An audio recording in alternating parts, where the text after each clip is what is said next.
going live this week again on TikTok. I hope you guys are going to be, following along. Was supposed to have Chase Acuff, a Savannah Bananas player, on here. And, just with the hurricane and everything down there in Florida, he's from Florida. We decided to just push it back to next week. So I'm going to have a Savannah Bananas player on here next week, Chase Acuff. He's one of my college teammates. Those of you guys joining the live on TikTok, just know that the Savannah Bananas player is going to be joining the show next week. So it'll be cool. We'll be going over what he's going to be up to, what they're going to be doing. So it'll be really cool. But for this week, unfortunately, I'm going to have to go solo again. So I'm just going to get into, some things that went on this week. I was at a baseball event, obviously some big things going on with the NFL. Let me just get right into that. But again, those of you guys watching on TikTok, next week, we're going to have Chase Acuff from the Savannah Bananas on the show. All right.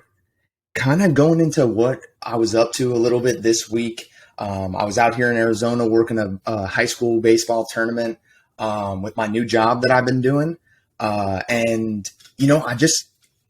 I've watched more high school baseball in the last, couple weeks. I've seen more kids video, more swings, more everything in the last couple weeks than I have pretty much my entire life, I want to say, especially the last, however many years. But there's a lot of things that I've been picking up. There's a lot of things that I've been picking up while watching these high school games. I've had to evaluate a lot of players. I've definitely been a little bit more locked in on just watching the environment, watching everything going on during the tournament. Because there's a lot going on. And one of the things that I've been picking up is just a lot of dedicated parents, right? Nowadays, everybody needs to be capturing video, sending it to coaches, all this stuff. And pretty much the entire tournament, I feel like parents are watching their kids play through their phone. And for me, I don't know. It's just, I feel like, don't get me wrong, it's good for the recruiting process. It's good for a lot of things. But I think it takes away, because there's not as many college coaches out and about recruiting, they'd rather rely on the video and things. I think it's kind of taken away from the environment at some of these events. And possibly just, I don't know. I think just people are on their phones too much already. That's the one thing that I have seen as a negative with my new job is that my screen time is up throughout the week. It's just, I really don't have a choice. I'm answering kids, all that stuff, which I've been loving doing. But the screen time, that is something that always bothers me. If I do see my screen time going up, that's one thing that I noticed, that all throughout the tournament this weekend, that everybody, coaches, scouts in the stands, myself, parents, anybody was just constantly on their phone. For example, I went to grab a hot dog at one of the concession stands, and I stood there. I didn't really even say anything because I wasn't in a rush. But the girl was just sitting there behind the counter on her phone. So I just stood there. I probably stood there for about a minute, and I was just like, is she ever even going to look up and realize that there's somebody here waiting? And nothing against her. She was very nice, but it's just, I've been noticing a lot that people miss out on things with their head down in their phone. So that's definitely something I picked up this weekend. And don't get me wrong, obviously those parents videoing their kids to try to get, some good highlights and things like that, totally different. They're doing it for a purpose. Next kind of thing that I picked up on was these coaches from these travel ball teams. I think a lot of them nowadays are doing this almost as like their full-time job. So when I've been watching, I just start to notice, what are these guys doing? Some of them are nuts, right? For example, and this, I mean, in a good way, in between innings at this showcase tournament, there was a guy, from one of the teams we were playing against. And now my role this week was really just to scout and watch, a bunch of my players. But one thing I saw was this coach ripping fungos at these kids in between innings. And, I heard some of the parents, I heard some of the other, scouts and everybody, say man, he's really smoking these balls at these kids. And, for me now looking back, how many times as a shortstop, sometimes do you go to one of these showcases and you're like, man, I didn't get a ball hit to me, maybe one the entire weekend. So if that coach is giving them challenging plays and, kind of showing off their talents in front of all these coaches on an inning by inning basis. I think that's a huge opportunity. And I think that's something that I'm going to start to maybe suggest. We bring a little bit to, our teams and things like that. And you don't have to do it on just like your regular Saturday rec league game, or something like that. But if you're at a showcase where there's multiple college coaches there, yeah, I think it's a really good idea, to, just show off your players a little bit, hit them some fungos in between innings. I just thought that was something that was awesome this week that I saw. Other thing I took away from this weekend is just playing with energy and being competitive. I'm going to get into it a little bit later in the show as like one of my little final thoughts that I'm going to do today. But just playing with energy in a situation that they were in this weekend, right? It's a showcase tournament. They're not playing 3 outs. It's going to be 5 or so batters, depending on the pitch count of the pitcher, things like that. So for me, I just saw a lack of doing things to make your team win, right? So I understand that there was no wins or losses, but college coaches want players that are going to contribute to wins. Now, I'm not saying that there should have been guys dropping sacrifice bunts or, I don't even doing hit and runs, things like that. Those kind of things at showcases. Okay. Yeah, no, definitely don't do that. But something that I saw, it's just a lack of energy, a lack of wanting to win. Like, even if I wasn't the best player on the field or was going to one of these showcase events where winning didn't really matter, I wanted to show that I was better than everybody else. I wanted to show that I wanted to win more than anybody else. Now, that doesn't mean I was actually like vocalizing, caring, why aren't you guys wanting to score runs and why aren't we moving? I was never like that. But in terms of in my own head, all I could think about was, okay, what can I do to score a run? What can I do to drive in a run? What can I do to make my team better than this other team? And I think I saw like not so much of that. A lot of the guys were just caring, don't get me wrong. It's important to care about your own ABs, what you're doing out on the field. But I think if you actually turn your focus to more team success and more just really not even team success, but just more doing whatever it takes to win, doing anything it takes to win. I think if you focus more on that, your individual success kind of translates over a little bit more. At least that's what I picked up in my career. One thing, like the reason I think it's so hard for guys to be competitive, like I talked, or bring energy or things like that, is because I feel like for a while now, they haven't had anybody that they could watch. I don't mean in the big leagues, but I just mean maybe in their lives, right? If they're watching the varsity team, they're on JV and they're watching the varsity team and they're not playing with energy. They're not playing with competitiveness.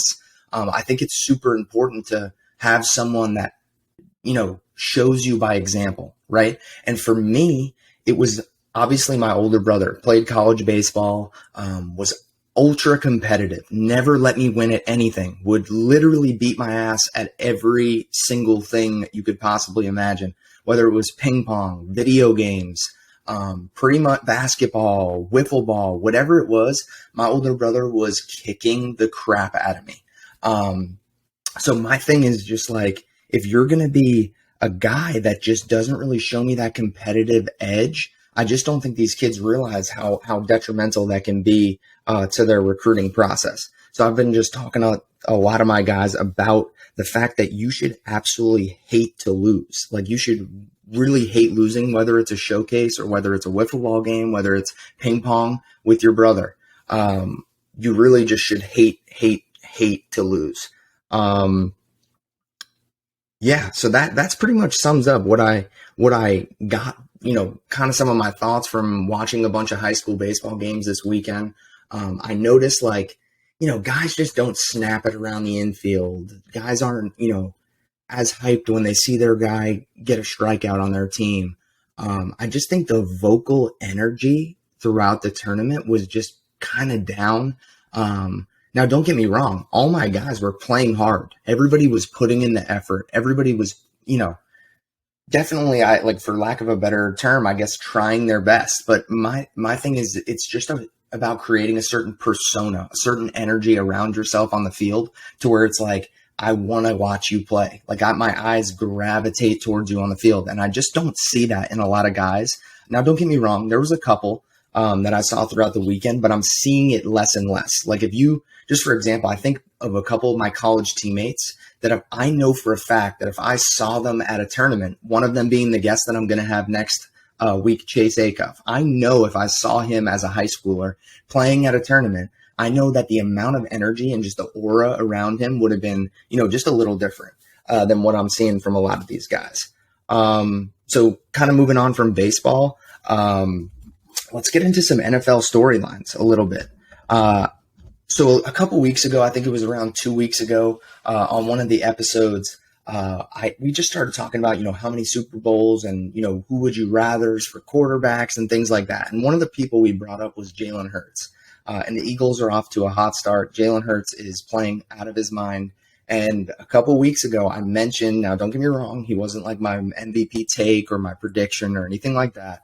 But I did mention that I think I could see him having like a Cam Newton-like career where he could have an MVP or two and really go off a couple seasons. And I think we might be seeing one of those seasons right now. So I'm kind of doubling down on Jalen Hurts. I've been really impressed with what he's doing. I know Nicole's watching live on TikTok, and Jalen Hurts is our fantasy quarterback. So 100% I'm doubling down on Jalen Hurts. I actually think he has a good chance to win the MVP. Obviously, Lamar Jackson's in the lead right now. He's playing out of his mind, but it's obviously so early. So I think Jalen Hurts really could have an MVP season this year. The Lions, the Detroit Lions, I've been high on them. I've been high on the Detroit Lions for the last, couple weeks, pretty much during the offseason. I just think they have a lot of talent, a lot of young guys. I don't think Jared Goff is as crappy as everybody thinks. So I'm holding strong on the Lions. I know they started 1-2. Their defense has been really, really not so good. Okay, I saw like a chart the other day, might have been today, on TikTok where it said most fantasy points given up. And the Detroit Lions were number 2 worst on the list. So if they can, kind of pick up their defense, start to figure it out. Okuda's playing out of his mind. He shut down Devontae Smith. He shut down Justin Jefferson. That's what I was thinking of. I know he shut down Devontae Smith and Justin Jefferson. I forget who the third one is in the third week, but he's been playing out of his mind. So I'm holding strong on the Lions. I think they're going to figure it out. I think Aiden Hutchinson will start to make more of an impact. And I definitely think I'm still holding strong on the Lions. Somebody that I really haven't, I've tried to not get too overhyped about, just because I'm a big Clemson fan, so I'm a huge fan of his, is Trevor Lawrence and the Jaguars. Right. So I watched them against the Chargers this weekend. And to be honest, I'm starting to not be able to contain myself a little bit. I think Trevor Lawrence is legit. There's been a lot of guys. I remember seeing the sophomore rankings for quarterbacks before this season. And I just remember seeing Trevor Lawrence like 3rd on the list or 4th on some people's list. And I just remember being like, what the fuck is that? You know what I mean? He's literally the greatest quarterback recruit in the last however many years, compared to Andrew Luck, compared to Peyton Manning. Everybody basically said he's the can't miss guy out of that class. So I think now that he's with Doug Peterson, I think he's got some weapons. I think ETN and James Robinson will continue to have a good running game. The Jags defense has looked solid. I mean, I know Justin Herbert was hurt, but I don't really care. If he's out there on the field and the Jaguars are shutting him down, that's still impressive to me. So I'm really, really curious. I know I just spoke about Jalen Hurts and the Eagles, but I'm really, really curious about that matchup this week. I want to see if Trevor Lawrence can play well against a really good team. And then that's going to be probably when I go on some sort of rant next week and just kind of go off and basically say that I think Trevor Lawrence is probably going to be the greatest quarterback ever to walk planet Earth, but I'm not there yet. I want to see how he plays against the Eagles, and then I'll probably be there. Next kind of NFL storylines, I think it's going to get bigger. I think it's going to get bigger and bigger. I think Mike Tomlin has kind of deflected the conversation really well, which obviously him being the good coach that he is, that's not shocking to me. But, I really think it's going to kick up. I think the media is really going to, have a field day. If the Steelers lose to the Jets, this week and Mitchell Trubisky plays like ass, I cannot see a situation where they're not going to Kenny Pickett. I personally, I wouldn't even wait the whole game. If we're losing at halftime, if we are struggling on offense by halftime, I would instantly go to Kenny Pickett and get Mitchell Trubisky out of there, and let's just move on. All right, I'm gonna take some water before this because this is pissing me off. All right, this is pissing me off. Russell Wilson and the Denver Broncos are just, I mean, they look absolutely abysmal. Abysmal. I mean, the post-game interview, I can't pull a quote. I can't because I just wanted to throw up after the post-game interview. I've been a Russell Wilson believer. I literally thought this Denver Broncos offense was going to come in, obviously maybe go through some growing pains with the amount of new personnel, the new coaching staff. I could see some growing pains. But, I mean, nothing. Literally nothing on offense. They can't finish drives. They can't literally put the ball in the end zone at all. At all. They have unbelievable players around you, Russell Wilson. Unbelievable players. I don't know if it's the play calling. I don't know if it's the coaching. I don't know what the hell it is, but I'm so sick of the positive Broncos Nation, let's ride. Broncos Nation, let's ride. I'm so sick of all of that bullshit because I freaking invested. I invested in that Denver Broncos offense, whether it was fantasy, whether it was just speaking out loud. I showed belief in the Denver Broncos offense, and so far it's been garbage. Okay, so I don't have zero belief in them, but I'm curious. Okay, their schedule lightens up a little bit. Maybe that I can't think of who they're playing this week, but if they don't get it together, I mean, it's going to start to get to the point where I don't even want to know what the media and what social media is going to do to this guy because he's been a little corny lately. He's been a little, I don't even know what it is, but I just feel like it's Russell Wilson. Like, I don't even know. We don't even know anything about the Denver Broncos. Just anything we know about the Denver Broncos is just Russell Wilson. That's the entirety of it. I think it's very selfish. I don't know if it's him being selfish, but I'm just saying it's very self-centered around Russell Wilson. And I think just all the clips I've been seeing, I feel like he's the only one who I've ever seen mic'd up on the Denver Broncos sideline. I never see any clips from anybody else. So I'm just a little sick and tired of, his positive energy. I would love for him to, during that post-game interview, instead of saying, our defense did a great job, our boys got it done, we got it, we figured it out and we got the win. Why isn't it we played like shit? Like, we played like ass, and we need to figure a lot out. I don't understand. I really don't understand just after 3 weeks. I know they won, but literally the crowd was booing them. You just paid your quarterback however much money, a stupid, dumb amount of money, and then your offense with the new coach, with somebody that you're supposed to, believe in, supposed to have it figured out. Like, you pay this guy who's not young. Like, Russell Wilson is in the prime of his career. They need to win right now. So if they're not winning right now, like, I don't understand the positive energy. And there's literally no criticism, self-criticism, none, no self-criticism at all. And there you go. That's my Russell Wilson rant. I literally just wrote in my notes, Russell Wilson rant, because I knew, that he's pissing me off. Like, that whole team has been successfully pissing me off. So that's what I got. That's what I got on the NFL this week. That's kind of my, thoughts on what's going on with all the NFL headlines, so far. Clemson versus NC State this weekend. You guys know I'm a big Clemson fan. I've mentioned that the last couple of weeks on the show. And I just think, Clemson versus NC State is going to be a huge game. I think it's like 10 versus 5. I want to say somewhere around that.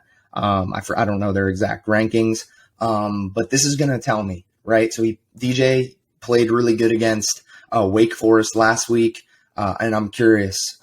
He hasn't convinced me, not even 1 inch. Literally hasn't convinced me 1 inch. Um, but he did play good last week. There's no ifs, ands, or buts about it. He absolutely went off. But I'm curious. I'm curious to see if he can keep it going. 2 ranked opponents in a row. They're going to be at home. So if he plays like crap at home against NC State and they lose or something, I can't. Like, how do you continue to roll him out there? Like, one good game shouldn't make up for, basically an entire season and 2 games up until this point of garbage quarterback play. So I'm hoping he either absolutely has snapped out of it and he can be the player that we thought he was going to be, or I'm hoping that he just proves to us this week that it's just not it. He's not going to give us our chance at another national title, and we need to move on to Cade Klubnik.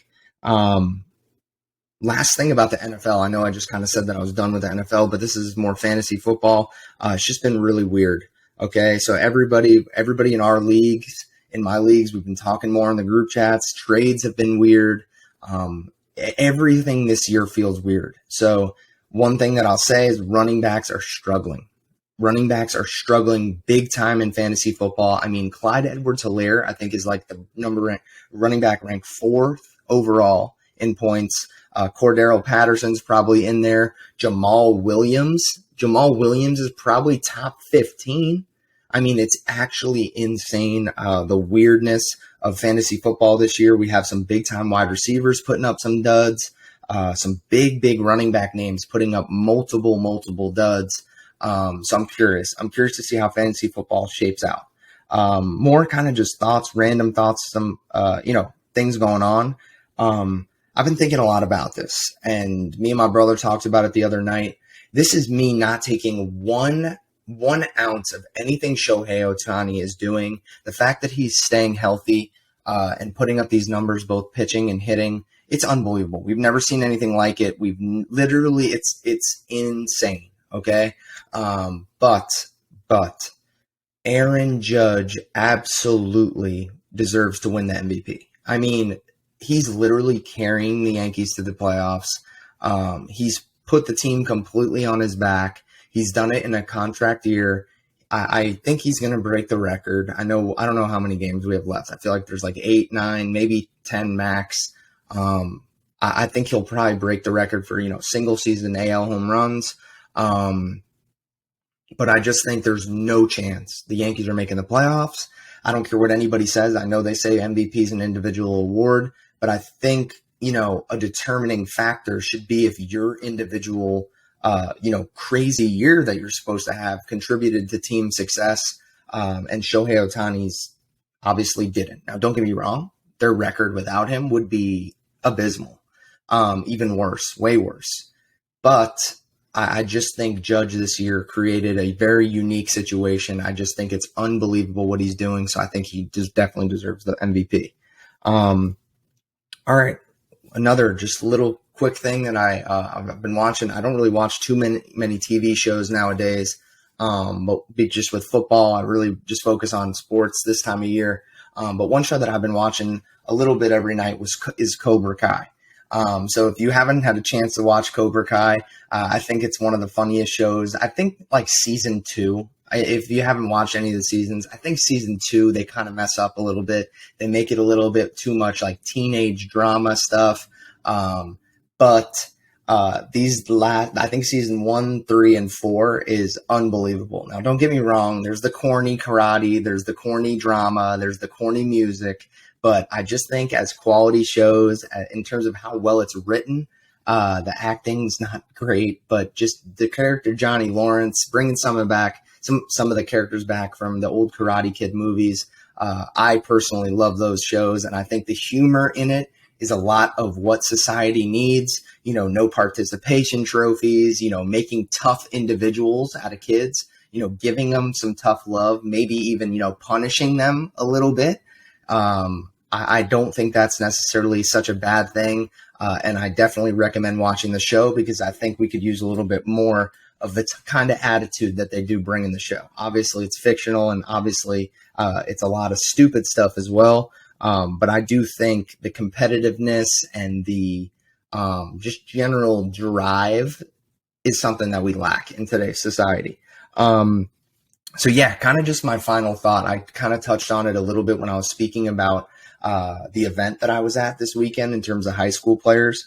Um, and I just think like I said, I mentioned it, but competitiveness, I think, is a trait that just a lot of people take for granted, and I don't see it in a lot of people. And it's something that kind of made me gravitate towards Nicole.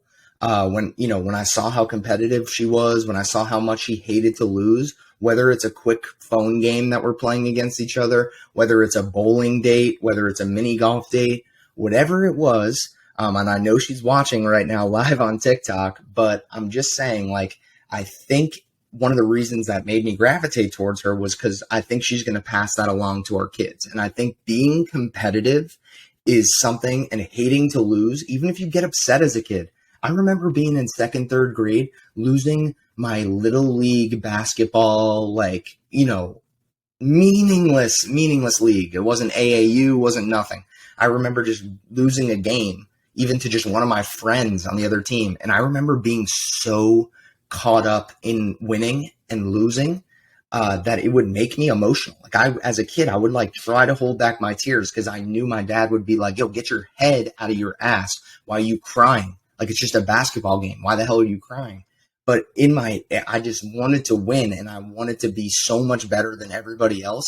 And at the end of the day, if you can channel that and use it, effectively, I think it's a humongous trait that people take for granted. And I think we're seeing a lot less of it in these kids. And as I'm talking and as I'm watching more high school games, it's kind of confirming my thoughts and what I'm thinking about this topic.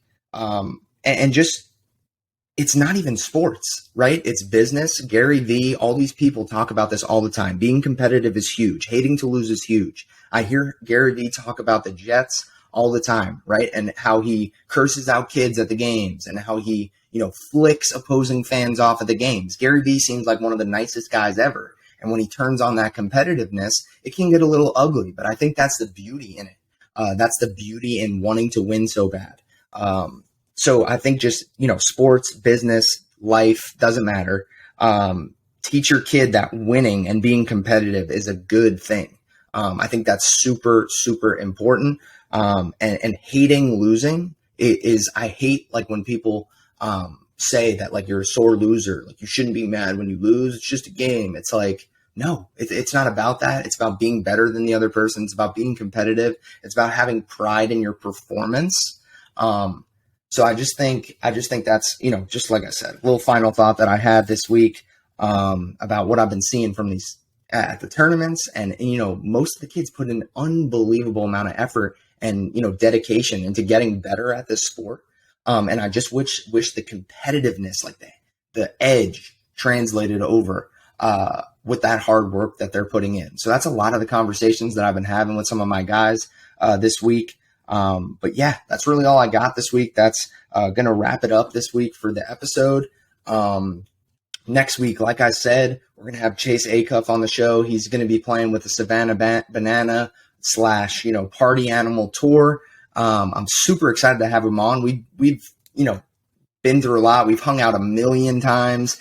We went to school together for 3 years. We made a regional together. Chase Acuff, we go back way, way, way, way back. We have a bunch of stories, not way back, only a couple of years, but still, we've hung out a lot. So we're going to have a lot of stories, a lot of situations that we've been in. We'll talk some baseball. We'll talk to what he's got going on this huge world tour that they're going to be going on with the Savannah Bananas. Not world. I think it's, country tour, a nationwide tour. But yeah, I'm excited to get him on next week. So, if you enjoyed this episode, definitely check out next week's with Chase. The song, I already made the song. It's definitely going to be a stupid one, but I'm sure he'll enjoy it. So yeah, check out that episode next week. Follow me on everything. I've been slacking on Rumble. I'm going to be posting all the episodes that I haven't to Rumble. So if you, for some reason, have that app right now, I think it's going to be an app that's a couple years away, but I kind of want to be on there before a lot of people start using it. So yeah, I'm going to be posting Rumble, all the social media sites, TikTok. I've been posting a bunch. So if you're looking for some clips, looking for some entertainment, go check those out. But like I said, excited to have Chase on next week. Check that out. And I appreciate you guys listening to the Arm Barn podcast. Later.